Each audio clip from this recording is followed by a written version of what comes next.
जैसा कि आप हमारे पिछले वीडियो में देख चुके हैं, हमने संबंध के बारे में आपको जानकारी दी थी, जिसमें संबंध स्वतुल्य, सम्मित और संक्रामक के बारे में जानकारी आपको मिली थी।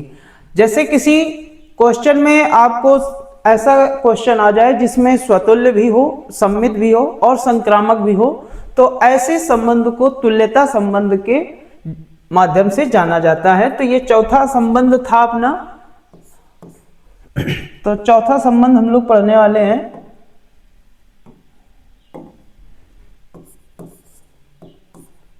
चौथा संबंध आएगा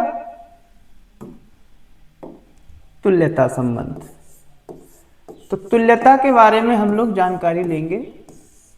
तुल्यता संबंध ऐसा संबंध होता है जिसमें कोई समुच्चय स्वतुल्य, सम्मित और संक्रामक तीनों संबंध रखता है। तो ऐसे समुच्चय को हम कहते हैं ये तुल्यता संबंध में आता है। अब बात करते हैं क्वेश्चन की। अब एक्सरसाइज चलेगी अपनी 1.1 एक्सरसाइज। ये क्वेश्चन नंबर फर्स्ट दिया गया है, ये फर्स्ट नंबर क्वेश्चन है। तो फर्स्ट नंबर का फर्स्ट पार्ट है, एक्सरसाइज 1.1 है। देखिए इसमें कह रहा है निम्नलिखित संबंधों में प्रत्येक के लिए बताइए कि वे स्वतुल्य, सम्मित तथा संक्रामक हैं अथवा नहीं हैं। तो पहला क्वेश्चन है। तो जैसा कि रूल आप लोग पढ़ चुके हैं कि अगर क्वेश्चन में परिमित समुच्चय देता है तो उसके युग्म बनाने पड़ते हैं। अगर अपरिमित समुच्चय होगा तो कंडीशन देखते हैं युग्म बनेंगे या नहीं बनेंगे। अगर आपने नहीं पढ़ा है तो हमारे पिछले वीडियो को देख लें, उसमें आपको डिटेल में जानकारी मिल जाएगी। तो फिलहाल हम लोग देखते हैं तुल्यता संबंध के बाद क्वेश्चन आता है फर्स्ट नंबर। तो फर्स्ट नंबर क्वेश्चन में हम लोग चलते हैं। ये क्वेश्चन है फर्स्ट नंबर।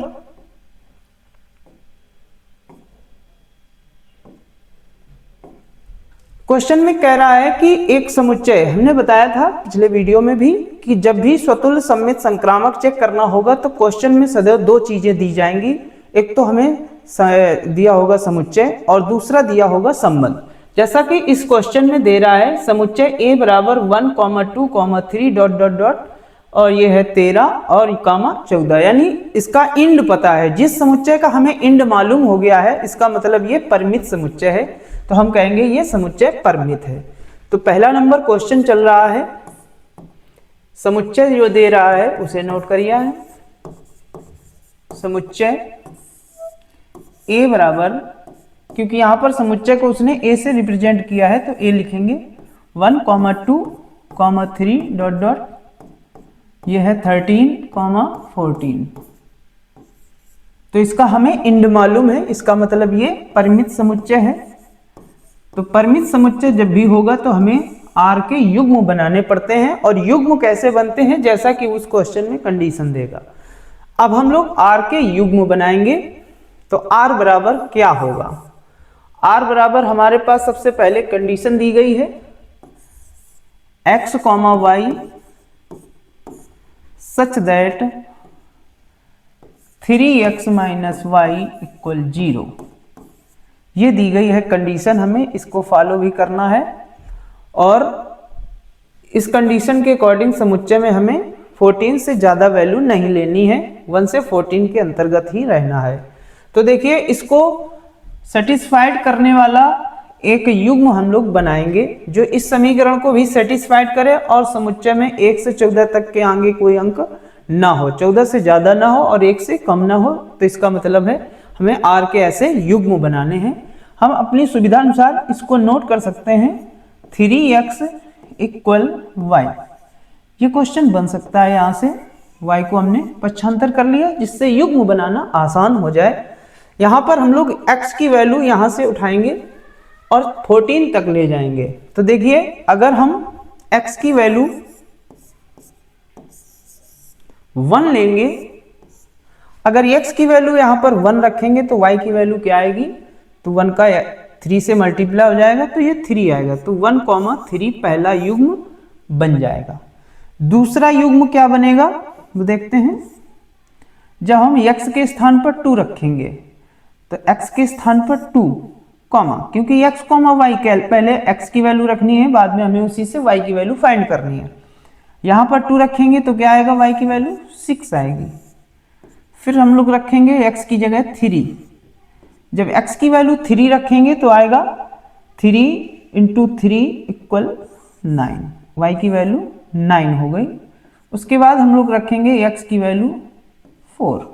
अगर x की वैल्यू हम लोग 4 रखते हैं तो इसमें रखेंगे 4 3 जा 12, तो y की वैल्यू कितनी हो जाएगी, 12 हो जाएगी। अब अगर हम लोग x की वैल्यू 5 रखते हैं, चूंकि x की वैल्यू जो है कहाँ तक हो सकती है, 14 तक हो सकती है, और y की वैल्यू भी 14 से ज़्यादा नहीं होंगी, यानी x और y दोनों के मान 1 से 14 के बीच में होना चाहिए। 1 हो सकता है, लास्ट 14 हो सकता है।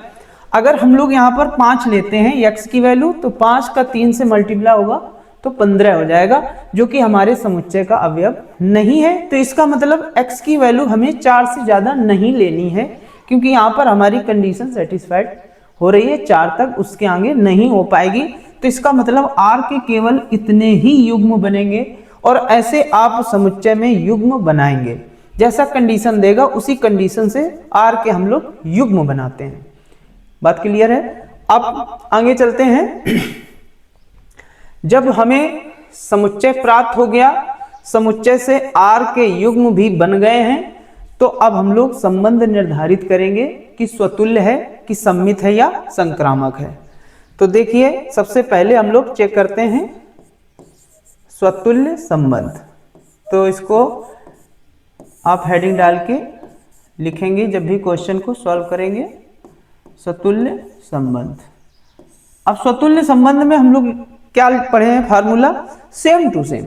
एक चीज ध्यान रखना, जब भी हमें स्वतुल्य संबंध निर्धारित करना हो तो स्वतुल्य संबंध सदैव समुच्चय से स्टार्ट किया जाता है। समुच्चय हमारा a इक्वल टू दिया गया है 1 2 3, तो हम लोग पहले अवयव के लिए स्वतुल्य संबंध निर्धारित करने वाले हैं। तो पहला अवयव हमारे पास क्या है, 1, और स्वतुल्य संबंध में होता है जो इसका भुज होगा वही हमें कोटि लेना है। 1 के लिए निर्धारित करना है तो 1 लिया भुज, और भुज को ही देखकर हमें दूसरा रखना है y की वैल्यू, जिसे कोटि कहेंगे। अब इसे हम लोग देखते हैं, क्या ये R में है, क्या ये युग्म R में दिया गया है। अगर नहीं दिया गया है तो यहाँ डज नॉट इक्वल लग जाएगा। अगर दिया गया है तो यहाँ पर बिलोंग्स टू R लगेगा। और फॉर एवरी जो 1 है वो कहाँ से है, समुच्चय A से, क्योंकि जो 1 हम ले रहे हैं कहाँ से ले रहे हैं, समुच्चय A से।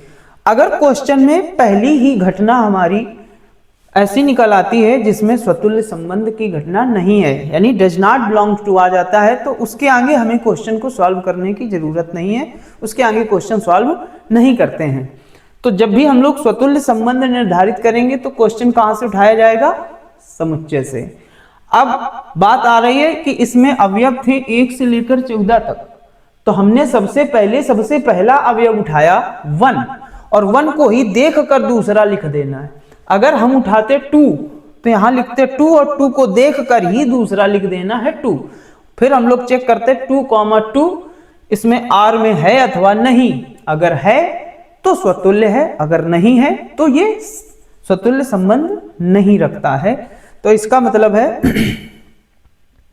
लिखेंगे दैट इज R कामा समुच्चय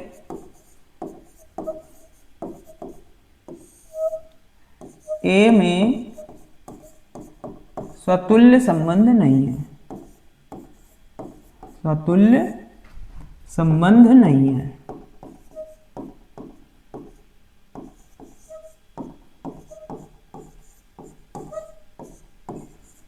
तो इस प्रकार से हम लोग स्वतुल्य संबंध निर्धारित करेंगे। जहां से क्वेश्चन आ जाएगा स्वतुल्य नहीं है, डज नॉट बिलोंग आएगा, वहीं से क्वेश्चन हमें स्टॉप कर देना है, उसके आगे क्वेश्चन को सॉल्व नहीं करना है। अभी हमने किया एक संबंध निर्धारित जो कि स्वतुल्य। अब हम लोग निर्धारित करेंगे कि ये सम्मित है अथवा नहीं है, संक्रामक है अथवा नहीं है। इन दो चीजों को याद रखेंगे। ये R के युग्म बने हुए हैं और ये हमारा समुच्चय है। अब सम्मित संबंध में हम लोग कैसे निर्धारित करेंगे, सममित संबंध। अब इसी क्वेश्चन में हमें सम्मित संबंध निर्धारित करना है।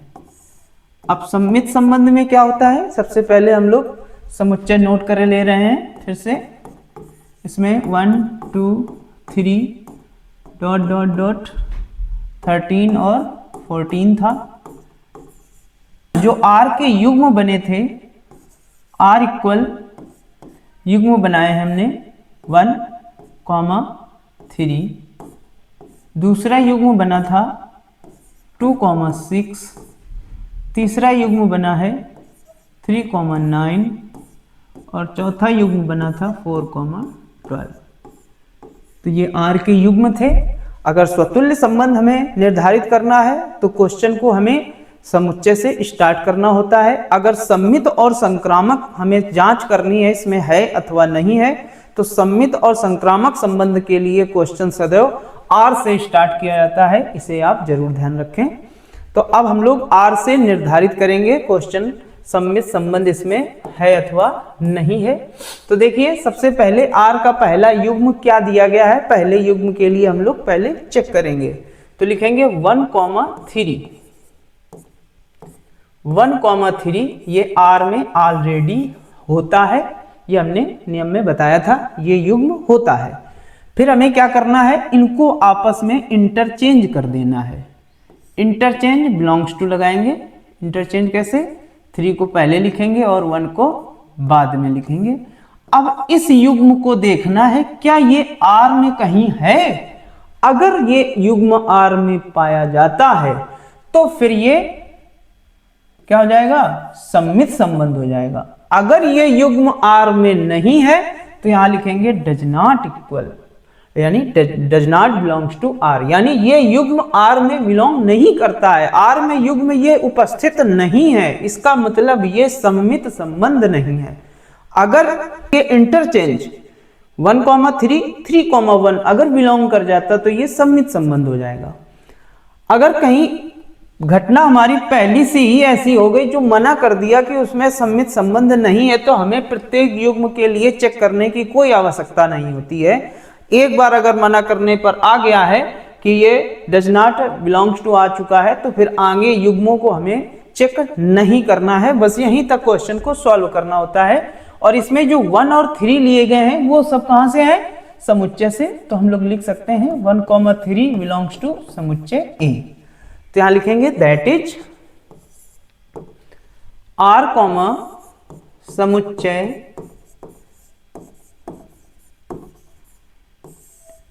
ए में सममित संबंध नहीं है। सममित संबंध नहीं है।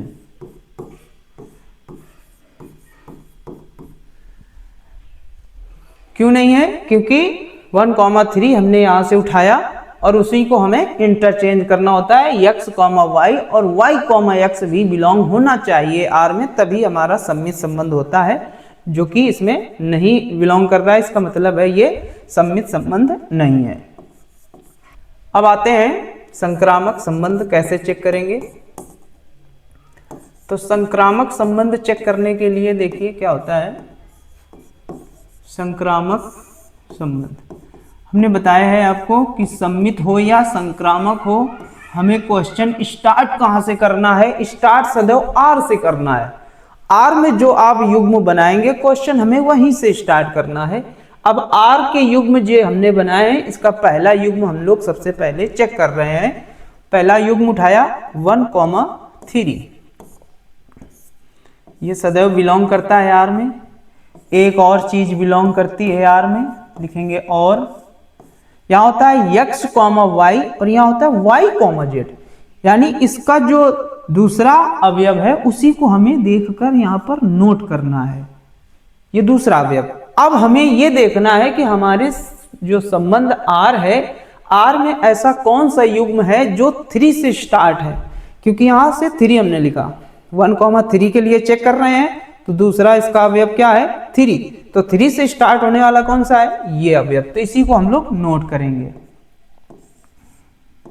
अब देखिए ये भी बिलोंग करता है r में।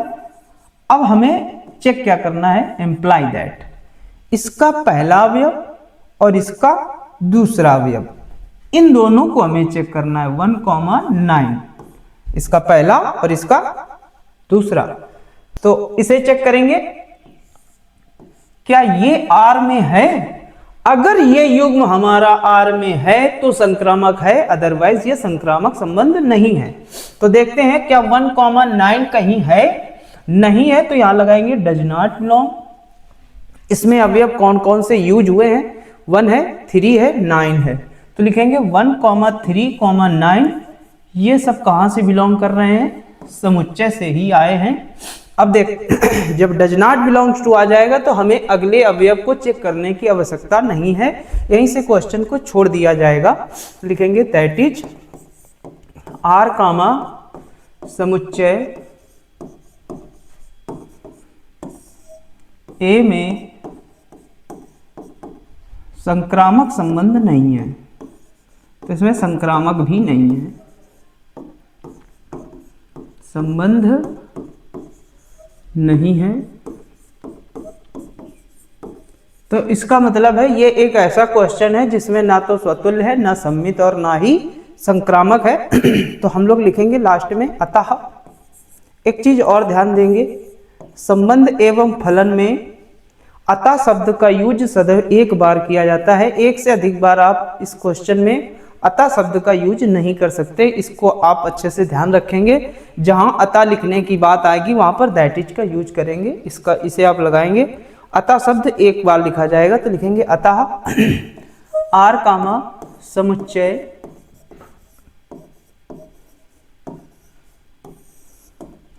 A में, क्योंकि क्वेश्चन में दो चीजें दी होती हैं, एक R दिया होता है और समुच्चय A दिया होता है, स्वतुल्य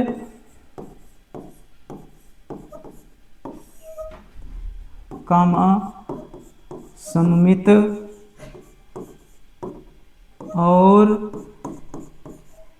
संक्रामक संबंध नहीं है, यानी इसमें तीनों संबंध नहीं है, संक्रामक संबंध नहीं है। तो इस प्रकार से ये क्वेश्चन था फर्स्ट नंबर, तो जिसमें निकल के आया है कि यह युग्म ना तो स्वतुल्य है, ना सम्मित है और ना ही संक्रामक संबंध है। तो ये क्वेश्चन नंबर फर्स्ट था, जिससे हमने आपको पिछले रूल पढ़ाए थे, उसी रूल के अकॉर्डिंग इस क्वेश्चन को सॉल्व किया है।